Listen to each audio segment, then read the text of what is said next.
promis qu'un jour, j'irai, pour de vrai, écouter ces histoires. Bon, du temps a passé. J'ai pas fait le tour du monde. Pas davantage le tour de l'Asie. Mais je suis devenue conteuse. Et j'ai fait un petit peu le tour de la question. Alors, ces histoires, je vous les ai ramenées. Et les voilà.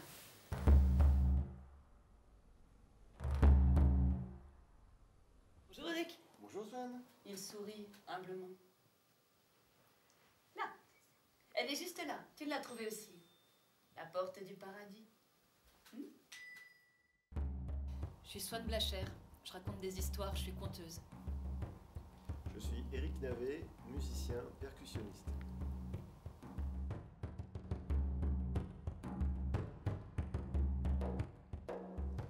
Ce spectacle est destiné à tous ceux qui aiment les histoires. C'est un spectacle familial à partir de 6 ou 7 ans jusqu'à... Il n'y a pas d'âge pour les histoires. Ce spectacle s'appelle Le Cheval Étoile. Le Cheval Étoile, c'est le titre de l'un des contes, un conte nomade, un conte du Kazakhstan. Et je trouve qu'un titre comme celui-là porte toute la magie du conte merveilleux, toute la magie de l'Asie. Cheval Étoile, c'est une promesse de voyage. Il a rassemblé ses généraux, et les généraux ont rassemblé les hommes, et les cavaliers se sont élancés, et la guerre a éclaté.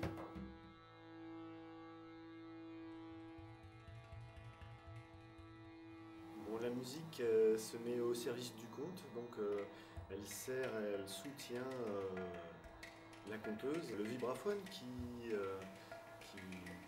donne une atmosphère un peu onirique et bon, qui se prête bien au style du conte. Comme c'est des histoires d'Asie, je joue aussi des percussions comme le gatam, une percussion indienne, ou divers tam et gong, chinois et japonais.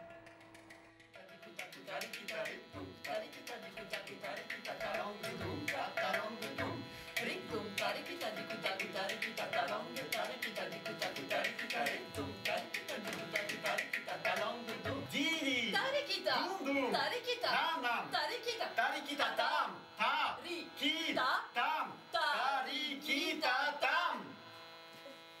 Les histoires qui composent ce spectacle, parce que c'est un tour de contes, on les a choisies parce qu'elles nous plaisaient. On y a mis nos images, nos paysages, et puis c'est une fois qu'on a fait notre bouquet qu'on s'est rendu compte qu'il y avait un point commun. Ces 4 histoires nous parlent de duel, de dualité, de conflit. Le conflit entre une fratrie, un conte zen, la recherche du bien, du mal, le conflit entre une petite grand-mère et un méchant tigre qui lui veut beaucoup de mal, le conflit entre 2 rois qui ne se rendent pas compte qu'ils font un grabuge terrible. Et chacun de ces contes, avec son origine, le pays d'origine, ramène une philosophie et une façon particulière de répondre à cette question, cette problématique du duel. Notre père t'appelait fils du ciel, eh bien tu n'as qu'à rejoindre le ciel. Mais tu n'as rien à faire sur mes terres désormais, va-t'en, pars. Alors Dana a glissé le poignard au fil d'or. J'ai créé ma compagnie qui s'appelle La Voyageuse Immobile en 2013 autour de mon travail et puis autour de toute une équipe de musiciens, d'artistes intervenants parce qu'on ne donne pas seulement des spectacles, on intervient en action culturelle autour des arts de la parole. Et La Voyageuse Immobile, c'est un petit peu moi et c'est aussi l'idée de ce voyage immobile qu'on se propose de partager à chaque spectacle. Et puis, j'avais envie de proposer l'universalité au féminin. La voyageuse immobile, c'est aussi et surtout tout le monde. Voilà quelques-unes des histoires qui se racontent là-bas, de l'autre côté de chez nous. Pas si loin finalement. Ils espèrent encore que sa robe sera parsemée d'étoiles. Ils espèrent que sa robe sera grise et scintillante. Ils espèrent encore voir naître un cheval étoile.